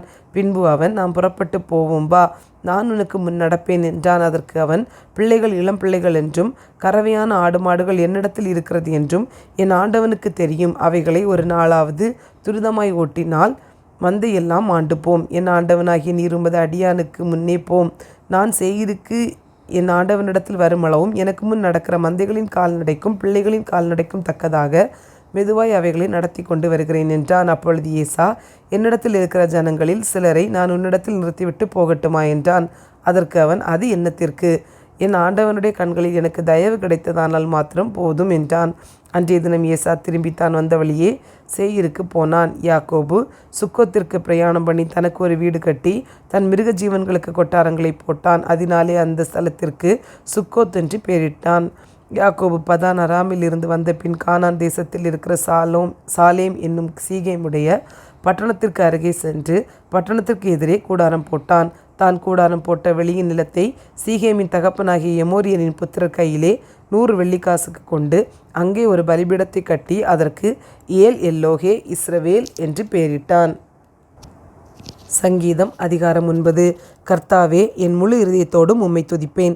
உம்முடைய அதிசயங்களை எல்லாம் விவரிப்பேன். உம்மில் மகிழ்ந்து களி கூறுவேன். உன்னதமானவரே, உமது நாமத்தை கீர்த்தனம் பண்ணுவேன். என் சத்துருக்கள் பின்னாக திரும்பும்போது உமது சமூகத்தில் அவர்கள் இடருண்டு அழிந்து போவார்கள். நீர் என் நியாயத்தையும் என் வழக்கையும் தீர்த்து நீதியுள்ள நியாயாதிபதியாய் சிங்காசனத்தின் மேல் வீற்றிருக்கிறீர். ஜாதிகளை கடிந்து கொண்டு துன்மார்க்கரை அழித்து அவர்கள் நாமத்தை என்றென்றைக்கும் இல்லாதபடி குலைத்து போட்டீர். சத்துருக்கள் என்றென்றைக்கும் பாழாக்கப்பட்டார்கள். அவர்கள் பட்டணங்களை நிர்மூலமாக்கினீர். அவர்கள் பேரும் அவர்களோட கூட ஒளிந்து போயிற்று. கர்த்தரோ என்றென்றைக்கும் இருப்பார். தம்முடைய சிங்காசனத்தை நியாயத்தீர்ப்புக்கு ஆயத்தம் பண்ணினார். அவர் பூச்சக்கரத்தை நீதியாய் நியாயம் தீர்த்து சகல ஜனங்களுக்கும் செம்மையாய் நீதி செய்வார். சிறுமைப்பட்டவனுக்கு கர்த்தர் அடைக்கலமானவர். நெருக்கப்படுகிற காலங்களில் அவரே தஞ்சமானவர். கர்த்தாவே, உம்மை தேடுகிறவர்களை நீர் கைவிடுகிறதில்லை. ஆதலால் உமது நாமத்தை அறிந்தவர்கள் உம்மை நம்பியிருப்பார்கள். சீயோனில் வாசமாயிருக்கிற கர்த்தரை கீர்த்தனம் பண்ணி அவர் செய்கைகளை ஜனங்களுக்குள்ளே அறிவியுங்கள். இரத்த பழிகளை குறித்து அவர் விசாரணை செய்யும் போது அவைகளை நினைக்கிறார். சிறுமைப்பட்டவர்களுடைய கூப்பிடுதலை மறவார். மரண வாசல்களிலிருந்து என்னை தூக்கி விடுகிற கர்த்தாவே, நான் உம்முடைய துதிகளை எல்லாம் சீயோன் குமாரத்தியின் வாசல்களில் விவரித்து உம்முடைய இரட்சிப்பினால் களிகூறும்படிக்கு தேவரீர் எனக்கு இறங்கி என்னை பகைக்கிறவர்களால் எனக்கு வரும் துன்பத்தை நோக்கி பாரும். ஜாதிகள் தாங்கள் வெட்டின குழியில் தாங்களே விழுந்தார்கள். அவர்கள் மறைவாய் வைத்த வலையில் அவர்களுடைய காலே அகப்பட்டு கொண்டது. கர்த்தர் தாம் செய்த நியாயத்தினால் அறியப்படுகிறார். துன்மார்க்கன் தன் கைகளின் செய்கைகளிலே சிக்கி கொண்டான். துன்மார்க்கரும் தேவனை மறக்கிற எல்லா ஜாதிகளும் நரகத்திலே தள்ளப்படுவார்கள். எளியவன் என்றைக்கும் மறக்கப்படுவதில்லை. சிறுமைப்பட்டவர்களுடைய நம்பிக்கை ஒருபோதும் கெட்டுப்போவதில்லை. எழுந்தருளும் கர்த்தாவே, மனுஷன் பலன் கொள்ளாதபடி செய்யும். ஜாதிகள் உம்முடைய சமூகத்தில் நியாயம் தீர்க்கப்பட கடவர்கள். ஜாதிகள் தங்களை மனுஷரென்று அறியும்படிக்கு அவர்களுக்கு பயம் உண்டாக்கும் கர்த்தாவே. அதிகாரம் 10. கர்த்தாவே, ஏன் தூரத்தில் நிற்கிறீர்? ஆபத்து நேரிடுகிற சமயங்களில் நீர் ஏன் மறைந்திருக்கிறீர்? துன்மார்க்கன் தன் பெருமையினால் சிறுமைப்பட்டவனை கடூரமாய் துன்பப்படுத்துகிறான். அவர்கள் நினைத்த சதிமோசங்களில் அவர்களே அகப்படுவார்கள். துன்மார்க்கன் தன் உள்ளம் இச்சித்ததை பெற்றதினால் பெருமை பாராட்டி பொருளை அபகரித்து தன்னைத்தான் போற்றி கர்த்தரை அரசட்டை பண்ணுகிறான். துன்மார்க்கன் தன் கர்வத்தினால் தேவனை தேடான். அவன் நினைவுகளெல்லாம் தேவன் இல்லை என்பதே. அவன் வழிகள் எப்போதும் கேடுள்ளவைகள். உம்முடைய நியாய தீர்ப்புகள் அவன் பார்வைக்கு எட்டாமல் மிகவும் உயரமாயிருக்கிறது. தன் எதிராளிகள் எல்லார் மேலும் சீறுகிறான். நான் அசைக்கப்படுவதில்லை, தலைமுறை தோறும் தீங்கு என்னை அணுகுவதில்லை என்று தன் இருதயத்தில் சொல்லிக் கொள்கிறான். அவன் வாய் சபிப்பினாலும் கபடத்தினாலும் கொடுமையினாலும் நிறைந்திருக்கிறது. அவன் நாவின் கீழ் தீவினையும் அக்கிரமமும் உண்டு. கிராமங்களின் ஒளிப்பிடங்களிலே பதிவிருந்து மறைவிடங்களிலே குற்றமற்றவனை கொல்லுகிறான். திக்கற்றவர்களை பிடிக்க அவன் கண்கள் நோக்கி கொண்டிருக்கிறது. தன் கெபியில் இருக்கிற சிங்கத்தைப் போல மறைவில் பதிவிருக்கிறான். ஏழையை பிடிக்க பதிவிருந்து ஏழையை தன் வலைக்குள் இழுத்து பிடித்து கொள்ளுகிறான். திக்கற்றவர்கள் தன் பலவான்கள் கையில் விழும்படி அவன் பதுங்கி கிடக்கிறான். தேவன் அதை மறந்தார் என்றும் அவர் தம்முடைய முகத்தை மறைத்து ஒரு காலம் அதை காணமாட்டார் என்றும் தன் இருதயத்திலே சொல்லிக் கொள்கிறான். கர்த்தாவே, எழுந்தருளும். தேவனே, உம்முடைய கையை உயர்த்தும். ஏழைகளை மறவாதேயும். துன்மார்க்கன் தேவனை அசட்டை பண்ணி நீர் கேட்டு விசாரிப்பதில்லை என்று தன் இருதயத்தில் சொல்லிக் கொள்வானேன்? அதை பார்த்திருக்கிறீரே. உபத்திரவத்தையும் குரோதத்தையும் கவனித்திருக்கிறீரே. நீர் பதிலளிப்பீர். ஏழையானவன் தன்னை உமக்கு ஒப்புவிக்கிறான். திக்கற்ற பிள்ளைகளுக்கு சகாயர் நீரே. துன்மார்க்கனும் பொல்லாதவனுமாயிருக்கிறவனுடைய புயத்தை முறித்துவிடும். அவனுடைய ஆகாமியம் காணாமற் போக மட்டும் அதை தேடி விசாரியும். கர்த்தர் சதா காலங்களுக்கும் ராஜாவாயிருக்கிறார். புறஜாதியார் அவருடைய தேசத்திலிருந்து அழிந்து போவார்கள். கர்த்தாவே, சிறுமைப்பட்டவர்களுடைய வேண்டுதலை கேட்டிருக்கிறீர். அவர்கள் இருதயத்தை ஸ்திரப்படுத்துவீர். மண்ணான மனுஷன் இனி பலவந்தம் செய்ய தொடராதபடிக்கு தேவரீர் திக்கற்ற பிள்ளைகளுக்கும் ஒடுக்கப்பட்டவர்களுக்கும் நீதி செய்ய உம்முடைய செவிகளை சாய்த்து கேட்டருளுவீர். நீதிமொழிகள் 2 வசனங்கள் 1 முதல் 9 வரை. என் மகனே, நீ உன் செவியை ஞானத்திற்கு சாய்த்து உன் இருதயத்தை புத்திக்கு அமைய பண்ணும் பொருட்டு நீ என் வார்த்தைகளை ஏற்றுக்கொண்டு என் கட்டளைகளை உன்னிடத்தில் பத்திரப்படுத்தி ஞானத்தை வா என்று கூப்பிட்டு புத்தியை சத்தமிட்டு அழைத்து அதை வெள்ளியைப் போல் நாடி புதையல்களை தேடுகிறது போல் தேடுவாயாகில் அப்பொழுது கர்த்தருக்கு பயப்படுதல் இன்னதென்று நீ உணர்ந்து தேவனை அறியும் அறிவை கண்டடைவாய். கர்த்தர் ஞானத்தை தருகிறார். அவர் வாயினின்று அறிவும் புத்தியும் வரும். அவர் நீதிமான்களுக்கென்று மெய்ஞானத்தை வைத்திருக்கிறார். உத்தமமாய் நடக்கிறவர்களுக்கு அவர் கேடகமாயிருக்கிறார். அவர் நியாயத்தின் நெறிகளை தற்காத்து தம்முடைய பரிசுத்தவான்களின் பாதையை காப்பாற்றுகிறார். அப்பொழுது நீதியையும் நியாயத்தையும் நிதானத்தையும் சகல நல்வழிகளையும் அறிந்து கொள்ளுவாய். மத்தேயு அதிகாரம் 12. அக்காலத்திலே இயேசு ஓய்வு நாளில் பயிர் வழியே போனார். அவருடைய சீஷர்கள் பசியாயிருந்து கதிர்களை கொய்து தின்னத் தொடங்கினார்கள். பரிசேயர் அதைக் கண்டு அவரை நோக்கி, இதோ, ஓய்வு நாளில் செய்யத்தகாததை உம்முடைய சீஷர்கள் செய்கிறார்களே என்றார்கள். அதற்கு அவர், தாவீதும் அவனோடு இருந்தவர்களும் பசியாய் இருந்தபோது செய்ததை நீங்கள் வாசிக்கவில்லையா? அவன் தேவனுடைய வீட்டில் பிரவேசித்து ஆசாரியர் தவிர வேறொருவரும் புசிக்கத்தகாத தேவ சமூகத்து அப்பங்களை தானும் தன்னோடு இருந்தவர்களும் புசித்தார்களே. அன்றியும் ஓய்வு நாட்களில் ஆசாரியர்கள் தேவாலயத்தில் ஓய்ந்திராமல் ஓய்வு நாளை வேலை நாளாக்கினாலும் குற்றமில்லாதிருக்கிறார்கள் என்று நீங்கள் வேதத்தில் வாசிக்கவில்லையா? தேவாலயத்திலும் பெரியவர் இங்கே இருக்கிறார் என்று உங்களுக்கு சொல்லுகிறேன். பலியை அல்ல, இரக்கத்தையே விரும்புகிறேன் என்பதின் கருத்து இன்னதென்று அறிந்தீர்களானால் குற்றமில்லாதவர்களை நீங்கள் குற்றப்படுத்த மாட்டீர்கள். மனுஷகுமாரன் ஓய்வு நாளுக்கும் ஆண்டவராய் இருக்கிறார் என்றார். அவர் அவ்விடம் விட்டு போய் அவர்களுடைய ஜெப ஆலயத்தில் பிரவேசித்தார்கள். அங்கே சூம்பின கையுடைய மனுஷன் ஒருவன் இருந்தான். அப்பொழுது அவர் மேல் குற்றம் சாட்டும்படிக்கு, ஓய்வு நாளில் சொஸ்தமாக்குவது நியாயமா என்று கேட்டார்கள். அதற்கு அவர், உங்களில் எந்த மனுஷனுக்காகிலும் ஒரு ஆடு இருந்து அது ஓய்வு நாளில் குழியிலே விழுந்தால் அதை பிடித்து தூக்கிவிட மாட்டானோ? ஆட்டை பார்க்கிலும் மனுஷனானவன் எவ்வளவோ விசேஷித்திருக்கிறான். ஆதலால் ஓய்வு நாளிலே நன்மை செய்வது நியாயந்தான் என்று சொன்னார். பின்பு அந்த மனுஷனை நோக்கி, உன் கையை நீட்டு என்றார். அவன் நீட்டினான். அது மரக்கையை போல சுஸ்தமாயிற்று. அப்பொழுது பரிசேயர் வெளியே போய் அவரை கொலை செய்யும்படி அவருக்கு விரோதமாய் ஆலோசனை பண்ணினார்கள். இயேசு அதை அறிந்து அவ்விடம் விட்டு விலகி போனார். திரளான ஜனங்கள் அவருக்கு பின் சென்றார்கள். அவர்கள் எல்லாரையும் அவர் சுஸ்தமாக்கி தம்மை பிரசித்தம் பண்ணாதபடி அவர்களுக்கு கண்டிப்பாய் கட்டளையிட்டார். ஏசாயா தீர்க்கதரிசியால் உரைக்கப்பட்டது நிறைவேறும்படி இப்படி நடந்தது. அவன் உரைத்ததாவது, இதோ, நான் தெரிந்து கொண்ட என்னுடைய தாசன், என் ஆத்மாவுக்கு பிரியமாயிருக்கிற என்னுடைய நேசன். என் ஆவியை அவர் மேல் அமர பண்ணுவேன். அவர் புறஜாதியாருக்கு நியாயத்தை அறிவிப்பார். வாக்குவாதம் செய்யவும் மாட்டார், கூக்குரலிடவும் மாட்டார். அவருடைய சத்தத்தை ஒருவனும் வீதிகளில் கேட்பதும் இல்லை. அவர் நியாயத்திற்கு ஜெயம் கிடைக்க பண்ணுகிற வரைக்கும் நெறிந்த நாளிலே முறிக்காமலும் மங்கி எறிகிற திரியை அணைக்காமலும் இருப்பார். அவருடைய நாமத்தின் மேல் புறஜாதியர் நம்பிக்கையாயிருப்பார்கள் என்பதே. அப்பொழுது பிசாசு பிடித்த குருடும் ஊமையுமான ஒருவன் அவரிடத்தில் கொண்டு வரப்பட்டான். குருடும் ஊமையுமானவன் பேசவும் காணவும் தக்கதாக அவனை சுஸ்தமாக்கினார். ஜனங்கள் எல்லாரும் ஆச்சரியப்பட்டு, தாவீதின் குமாரன் அவர்தானோ என்றார்கள். பரிசேயர் அதை கேட்டு, இவன் பிசாசுகளின் தலைவனாகிய பெயல்செபூலினாலே பிசாசுகளை துரத்துகிறானே அல்லாமல் மற்றபடியல்ல என்றார்கள். இயேசு அவர்கள் சிந்தனைகளை அறிந்து அவர்களை நோக்கி, தனக்கு தானே விரோதமாய் பிரிந்திருக்கிற எந்த ராஜ்யமும் பாழாய்ப்போம். தனக்கு தானே விரோதமாய் பிரிந்திருக்கிற எந்த பட்டணமும் எந்த வீடும் நிலைநிற்க மாட்டாது. சாத்தானை சாத்தான் துரத்தினால் தனக்கு விரோதமாய் தானே பிரிவினை செய்கிறதா இருக்குமே. அப்படி செய்தால் அவன் ராஜ்யம் எப்படி நிலைநிற்கும்? நான் பெயல்செபூவினாலே பிசாசுகளை துரத்தினால் உங்கள் பிள்ளைகள் அவைகளை யாரால் துரத்துகிறார்கள்? ஆகையால் அவர்களே உங்களை நியாயம் தீர்க்கிறவர்களாய் இருப்பார்கள்.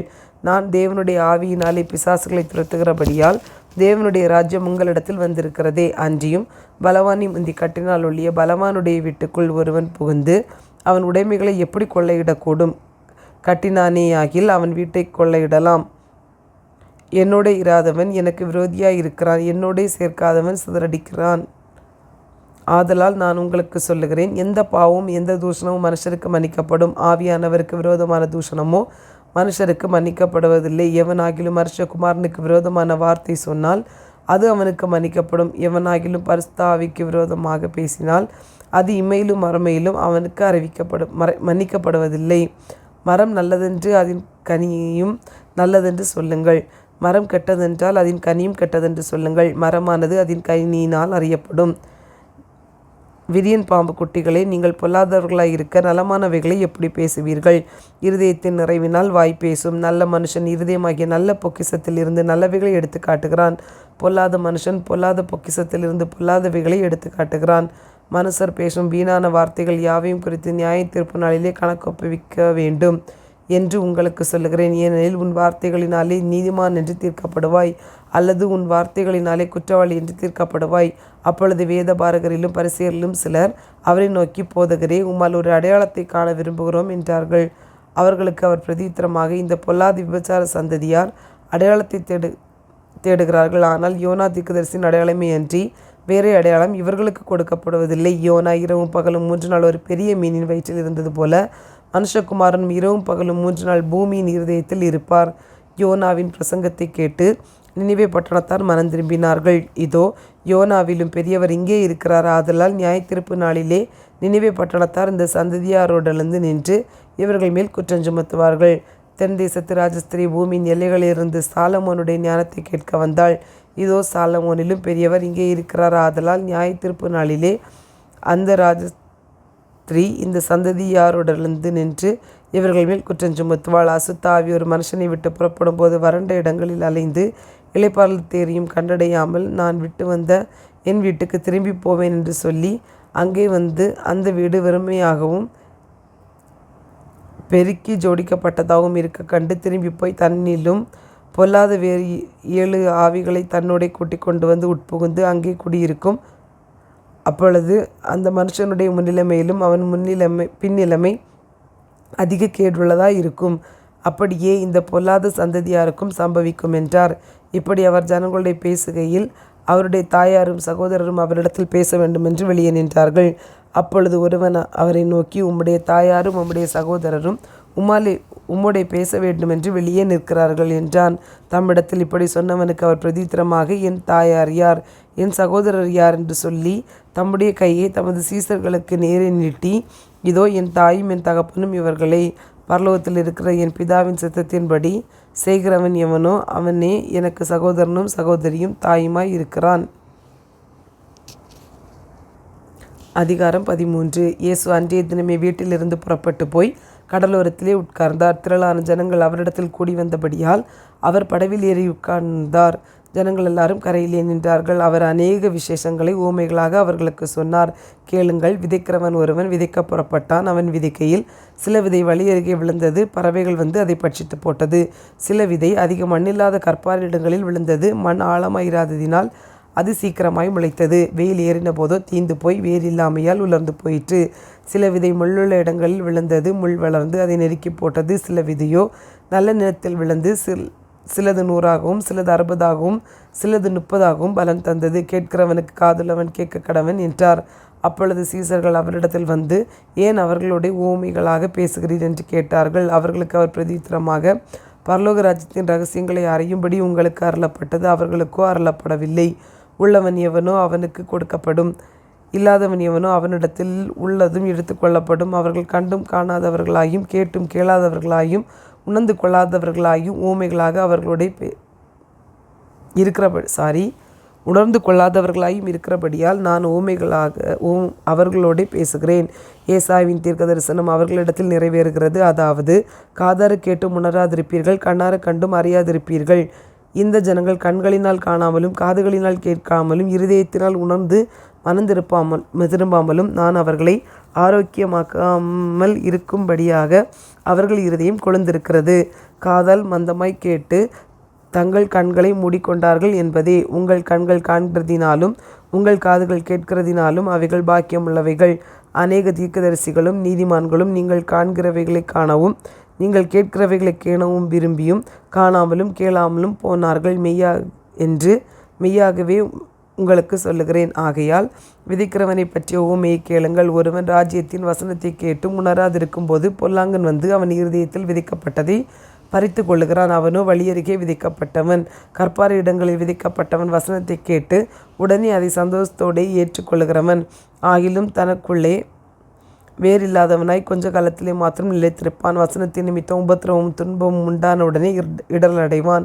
முள்ளுகள் உள்ள இடங்களில் விதைக்கப்பட்டவர்கள் வசனத்தை கேட்கிறவனாயிருந்தும் உலக கவலையும் ஐஸ்வர்யத்தின் மயக்கமும் வசனத்தை நெருக்கி போடுகிறதினால் அவனும் பலனற்று போவான். நல்ல நிலத்தில் விதைக்கப்பட்டவனோ வசனத்தை கேட்கிறவனும் உணர்கிறவருமாய் இருந்து 100ஆகவும் 60ஆகவும் 30ஆகவும் பலன் தருவான் என்றார். வேறொரு ஊமை அவர்களுக்கு சொன்னார். பரலோக ராஜ்யம் தன் நிலத்தில் நல்ல விதையை விதைத்த மனுஷனுக்கு ஒப்பாயிருக்கிறது. மனுஷன் நித்திரை பண்ணுகையில் அவனுடைய சத்துரு வந்து கோதுமைக்குள் களைகளை விதைத்து விட்டு போனான். பயிரானது வளர்ந்து கருவிட்ட போது களைகளும் காணப்பட்டது. வீடு எஜமானுடைய வேலைக்காரர் அவனிடத்தில் வந்து, ஆண்டவனே, நீர் உமது நிலத்தில் நல்ல விதையை விதைத்தீர் அல்லவா? பின்னே அதில் களைகளை எப்படி உண்டானது என்றார்கள். அதற்கு அவர், சத்துரு அதை செய்தான். என்றைக்கும்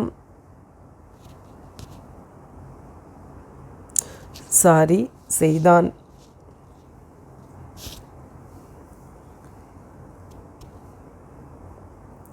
என்றார். அப்பொழுது வேலைக்காரர், நாங்கள் போய் அவைகளை பிடுங்கி போட உமக்கு சித்தமா என்று கேட்டார்கள். அதற்கு அவன், வேண்டாம், களைகளை பிடுங்கும்போது நீங்கள் கோதுமையும் கூட வேரோடே பிடுங்காதபடிக்கு இரண்டையும் அறுப்பு மட்டும் வளர விடுங்கள்.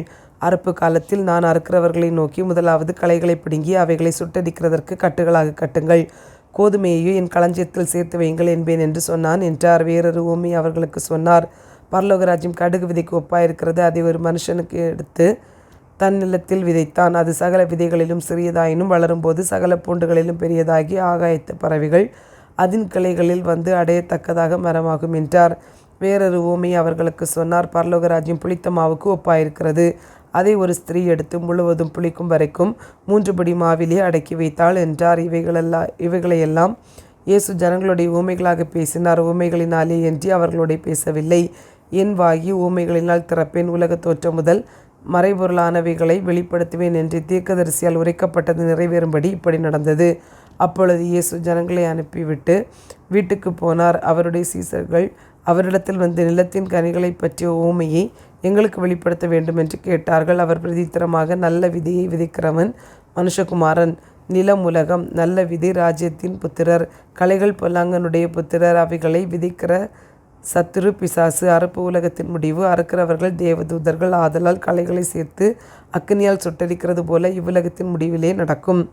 மனுஷகுமாரன் தம்முடைய தூதர்களை அனுப்புவார். அவர்கள் அவருடைய ராஜ்யத்தில் இருக்கிற சகல இடர்களையும் அக்கிரமம் செய்கிறவர்களையும் சேர்த்து அவர்களை அக்கினி சூளையிலே போடுவார்கள். அங்கே அழுகையும் பற்கடிப்பும் உண்டாயிருக்கும். அப்பொழுது நீதிமான்கள் தங்கள் பிதாவின் ராஜ்யத்திலே சூரியனைப் போல பிரகாசிப்பார்கள். கேட்கிறதற்கு காதுள்ளவன் கேட்க கடவன். அன்றியும் பரலோக ராஜ்யம் நிலத்தில் புதைத்திருக்கிற பொக்கிஷத்துக்கு ஒப்பாயிருக்கிறது. அதை ஒரு மனுஷன் கண்டு மறைத்து அதை பற்றி சந்தோஷத்தினாலே போய் தனக்கு உண்டான எல்லாவற்றையும் விற்று அந்த நிலத்தை கொள்ளுகிறான். மேலும் பரலோக ராஜ்யம் நல்ல முத்துக்களை தேடுகிற வியாபாரிக்கு ஒப்பாயிருக்கிறது. அவன் விலை உயர்ந்த ஒரு முத்தை கண்டு போய் தனக்குண்டான எல்லாவற்றையும் விற்று அதை கொள்ளுகிறான். அன்றியும் பரலோக ராஜ்யம் கடலிலே போடப்பட்டு சகல விதமான மீன்களையும் சேர்த்து வாரிக்கொள்ளும் வலைக்கு ஒப்பாயிருக்கிறது. அது நிறைந்த போது அதை கரையிலே இழுத்து உட்கார்ந்து நல்லவைகளை கூடைகளில் எடுத்து சேர்த்து ஆகாதவைகளை எறிந்து போடுவார்கள். இப்படியே உலகத்தின் முடிவிலே நடக்கும். தேவதூதர்கள் புறப்பட்டு நீதிமான்களின் நடுவில் இருந்து பொல்லாதவர்களை பிரித்து அவர்களை அக்கினி சூளையிலே போடுவார்கள். அங்கே அழுகையும் பற்கடிப்பும் உண்டாயிருக்கும் என்றான். பின்பு இயேசு அவர்களை நோக்கி, இவைகளையெல்லாம் அறிந்து கொண்டீர்களா என்று கேட்டார். அதற்கு அவர்கள், ஆம், அறிந்து கொண்டோம் ஆண்டவரே என்றார்கள். அப்பொழுது அவர் அவர்களை நோக்கி, இப்படி இருக்கிறபடியால் பரலோக ராஜ்யத்துக்கு அடுத்தவைகளில் உபதேசிக்கப்பட்டு தேறின வேதபாரகர் இவனும் தன் பொக்கிஷத்திலிருந்து புதியவைகளையும் பழையவைகளையும் எடுத்து கொடுக்கிற வீட்டெஜமானாகிய மனுஷனுக்கு ஒப்பாயிருக்கிறான் என்றார். இயேசு இந்த உவமைகளை சொல்லி முடித்த பின்பு அவ்விடம் விட்டு தாம் வளர்ந்த ஊரிலே வந்து அவர்களுடைய ஜெப ஆலயத்திலே அவர்களுக்கு உபதேசம் பண்ணினார். அவர்கள் ஆச்சரியப்பட்டு, இவனுக்கு இந்த ஞானமும் பலத்த செய்கைகளும் எப்படி வந்தது? இவன் தச்சனுடைய குமாரன் அல்லவா? இவன் தாய் மரியாள் என்பவள் அல்லவா? யாக்கோபு, யோசே, சீமோன், யூதா என்பவர்கள் இவனுக்கு சகோதரர் அல்லவா? இவன் சகோதரிகள் எல்லாரும் நம்மிடத்தில் இருக்கிறார்கள் அல்லவா? இப்படி இருக்க இதெல்லாம் இவனுக்கு எப்படி வந்தது என்று சொல்லி அவரை குறித்து இடரலடைந்தார்கள். இயேசு அவர்களை நோக்கி, தீர்க்கதரிசி ஒருவன் தன் ஊரிலும் தன் வீட்டிலுமே அன்றி வேறெங்கும் கனவீனமுடையான் என்றார்கள். அவர்களுடைய அவிசுவாசத்தின் நிமித்தம் அவர்கள் அங்கே அநேக அற்புதங்களை செய்யவில்லை. அதிகாரம் 14. அக்காலத்தில் காற்பங்கு தேசாதிபதியாகிய ஏரோது இயேசுவின் கீர்த்தி கேள்விப்பட்டு தன் ஊழியக்காரரை நோக்கி, இவன் யோவான் ஸ்நானன். இவன் மரித்தோரிலிருந்து எழுந்தான். ஆகையால் இவனிடத்தில் பலத்த செய்கைகள் விளங்குகிறது என்றான். ஏரோது தன் சகோதரனாகிய பிலிப்புவின் மனைவி ஏரோதியாளின் நிமித்தம் யோவானை பிடித்து கட்டி காவலில் வைத்திருந்தான். ஏனெனில் நீர் அவளை வைத்து கொள்வது நியாயமல்லவென்று யோவான் அவனுக்கு சொல்லியிருந்தான். ஏரோது அவனை கொலை செய்ய மனதாயிருந்தும் ஜனங்கள் அவனை தீர்க்கதரிசி என்று எண்ணினபடியால் அவர்களுக்கு பயந்திருந்தான். அப்படி இருக்க ஏரோதின் ஜென்ம நாள் கொண்டாடப்படுகிற போது ஏரோதியாளின் குமாரத்தி அவர்கள் நடுவே நடனம் பண்ணி ஏரோதை சந்தோஷப்படுத்தினார்கள். அது நிமித்தம் அவன் நீ எதை கேட்டாலும் தருவேன் என்று அவர்களுக்கு ஆணையிட்டு வாக்கு கொடுத்தான். அவள் தன் தாயினால் ஏவப்பட்டபடியே யோவான் ஸ்நானனுடைய தலையை இங்கே ஒரு தாளத்திலே எனக்கு தாரும் என்று கேட்டாள். ராஜா துக்கமடைந்தான். ஆகிலும் ஆணை நிமித்தமும் பந்தியில் கூட இருந்தவர்களின் நிமித்தமும் அதை கொடுக்க கட்டளையிட்டு ஆள் அனுப்பி காவற்கூடத்திலே யோவானை சிரசேதம் பண்ணிவித்தான். அவனுடைய சிரசை ஒரு தாளத்திலே கொண்டு வந்து சிறு பெண்ணுக்கு கொடுத்தார்கள். அவள் அதை தன் தாயினிடத்தில் கொண்டு போனாள். அவனுடைய சீசர்கள் வந்து உடலை எடுத்து அடக்கம் பண்ணி பின்பு போய் அந்த சங்கதியை இயேசுவுக்கு அறிவித்தார்கள். இயேசு அதை கேட்டு அவ்விடம் விட்டு படவில் ஏறி வனாந்தரமான ஓரிடத்திற்கு தனியே போனார். ஜனங்கள் அதை கேள்விப்பட்டு பட்டணங்களில் இருந்து கால்நடையாய் அவரிடத்திற்கு போனார்கள். இயேசு வந்து திரளான ஜனங்களைக் கண்டு அவர்கள் மேல் மனதுருகி அவர்களில் வியாதியஸ்தர்களாய் இருந்தவர்களை சுஸ்தமாக்கினார். சாயங்காலமான போது அவருடைய சீசர்கள் அவரிடத்தில் வந்து, இது வனாந்தரமான இடம், நேரமும் ஆயிற்று. ஜனங்கள் கிராமங்களுக்கு போய் தங்களுக்கு போஜன பதார்த்தங்களை கொள்ளும்படி அவர்களை அனுப்பிவிட வேண்டும் என்றார்கள். இயேசு அவர்களை நோக்கி, அவர்கள் போக வேண்டுவதில்லை, நீங்களே அவர்களுக்கு போஜனம் கொடுங்கள் என்றார். அதற்கு அவர்கள், இங்கே எங்களிடத்தில் 5 அப்பமும் 2 மீன்களே அல்லாமல் வேறொன்றும் இல்லை என்றார்கள்.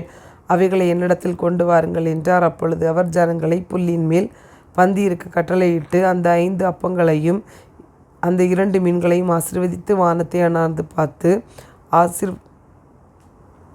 ஆசீர்வதித்து அப்பங்களை பிட்டு சீசர்களிடத்தில் கொடுத்தார். சீசர்கள் ஜனங்களுக்கு கொடுத்தார்கள். எல்லாரும் சாப்பிட்டு திருப்தியடைந்தார்கள். மீதியான துணிக்கைகளை 12 கூடை நிறைய எடுத்தார்கள். ஸ்திரீகளும் பிள்ளைகளும் தவிர சாப்பிட்ட புருஷர்கள் ஏறக்குறைய 5000 பேராய் இருந்தார்கள். இயேசு ஜனங்களை அனுப்பிவிடுகையில் தம்முடைய சீஷர்கள் படவில் ஏறி தமக்கு முன்னே அக்கறைக்கு போகும்படி அவர்களை துரிதப்படுத்தினார். அவர் ஜனங்களை அனுப்பிவிட்ட பின்பு தனித்து ஜெபம் பண்ண ஒரு மலையின் மேல் ஏறி சாயங்காலமான போது அங்கே தனிமையாய் இருந்தார்கள். அதற்குள்ளாக படவு நடுக்கடலிலே சேர்ந்து எதிர்காற்றாய் இருந்தபடியால் அலைகளினால் அலைவுபட்டது. இரவின் 4ஆம் ஜாமத்திலே இயேசு கடலின் மேல் நடந்து அவர்களிடத்திற்கு வந்தார். அவர் கடலின் மேல் நடக்கிறதை சீசர்கள் கண்டு கலக்கமடைந்து ஆவேசம் என்று சொல்லி பயத்தினால் அலறினார்கள். உடனே இயேசு அவர்களோட பேசி, திடன் கொள்ளுங்கள், நான் தான், பயப்படாதிருங்கள் என்றார். பேதுரு அவரை நோக்கி, ஆண்டவரே, நீரேயானால் நான் ஜலத்தின் மேல் நடந்து உம்மிடத்தில் வர கட்டளையிடும் என்றான். அதற்கு அவர், வா என்றார். அப்பொழுது பேதுரு படவை விட்டு இறங்கி இயேசுவினிடத்தில் போக ஜலத்தின் மேல் நடந்தாள். காற்று பலமாயிருக்கிறதை கண்டு பயந்து அமிழ்ந்து போகையில், ஆண்டவரே, என்னை ரட்சியும் என்று கூப்பிட்டாள். உடனே இயேசு கையை நீட்டி அவனை பிடித்து, அற்ப விசுவாசியை, ஏன் சந்தேகப்பட்டாய் என்றார். அவர்கள் படவில் ஏறினவுடனே காற்று அமர்ந்தது. அப்பொழுது படவில் உள்ளவர்கள் வந்து, மெய்யாகவே நீர் தேவனுடைய குமாரன் என்று சொல்லி அவரை பணிந்து கொண்டார்கள்.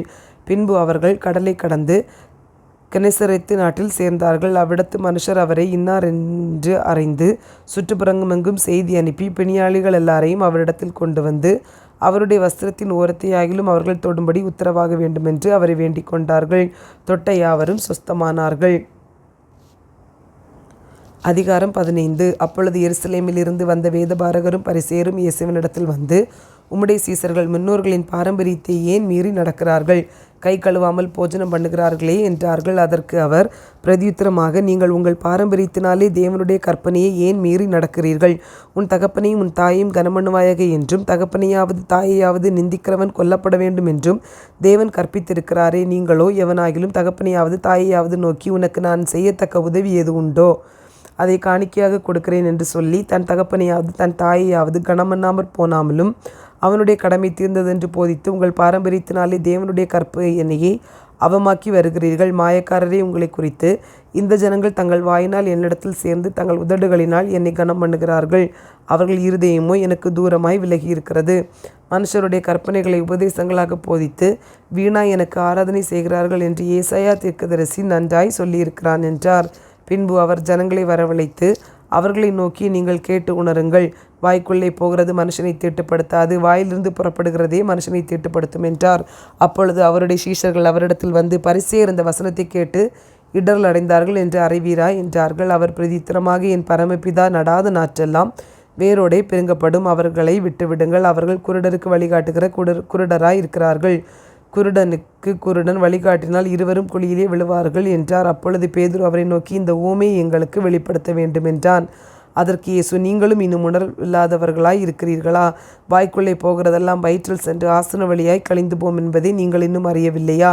வாயிலிருந்து புறப்படுகிறவைகள் இருதயத்திலிருந்து புறப்பட்டு வரும், அவைகளே மனுஷனை தீட்டுப்படுத்தும். எப்படியெனில் இருதயத்திலிருந்து பொல்லாத சிந்தனைகளும் கொலைபாதகங்களும் விபச்சாரங்களும் வேசித்தனங்களும் களவுகளும் பொய் சாட்சிகளும் தூஷணங்களும் புறப்பட்டு வரும். இவைகளே மனுஷனை தீட்டுப்படுத்தும். கை கழுவாமல் சாப்பிடுகிறது மனுஷனை தீட்டுப்படுத்தாது என்றார்.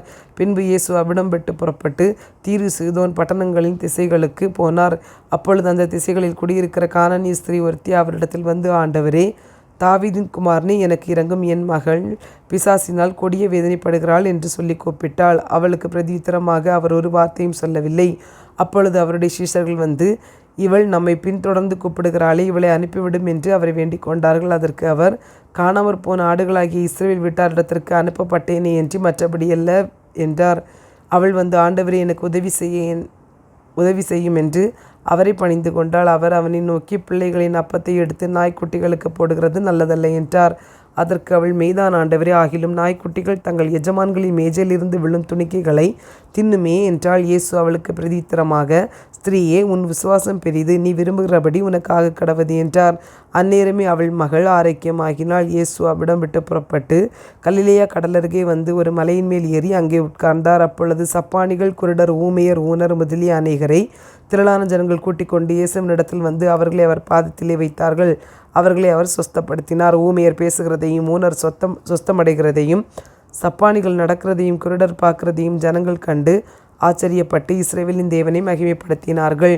பின்பு இயேசு தம்முடைய சீசர்களை அழைத்து, ஜனங்களுக்காக பரிதபிக்கிறேன். இவர்கள் என்னிடத்தில் 3 நாள் தங்கியிருந்து சாப்பிட ஒன்றுமில்லாதிருக்கிறார்கள். இவர்களை பட்டினியாய் அனுப்பிவிட எனக்கு மனதில்லை. வழியில் சோர்ந்து போவார்களே என்றார். அதற்கு அவருடைய சீசர்கள், இவ்வளவு திரளான ஜனங்களுக்கு திருப்தியுண்டாகும்படி வேண்டிய அப்பங்கள் இந்த வனாந்திரத்தில் நமக்கு எப்படி அகப்படும் என்றார்கள். அதற்கு இயேசு, உங்களிடத்தில் எத்தனை அப்பங்கள் உண்டு என்று கேட்டார். அவர்கள், 7 அப்பங்களும் சில சிறிது மீன்களும் உண்டு என்றார்கள். அப்பொழுது அவர் ஜனங்களை தரையில் பந்தியிருக்க கட்டளையிட்டு அந்த 7 அப்பங்களையும் அந்த மீன்களையும் எடுத்து சோத்திரம் பண்ணி பிட்டு தம்முடைய சீசர்களிடத்தில் கொடுத்தார். சீசர்கள் ஜனங்களுக்கு பரிமாறினார்கள். எல்லாரும் சாப்பிட்டு திருப்தி அடைந்தார்கள். மீதியான துணிக்கைகளை 7 கூடை நிறைய எடுத்தார்கள். ஸ்திரீகளும் பிள்ளைகளும் தவிர சாப்பிட்ட புருஷர் 4000 பேராய் இருந்தார்கள். அவர் ஜனங்களை அனுப்பிவிட்டு படவில் ஏறி மக்தலாவின் எல்லைகளில் வந்தார்.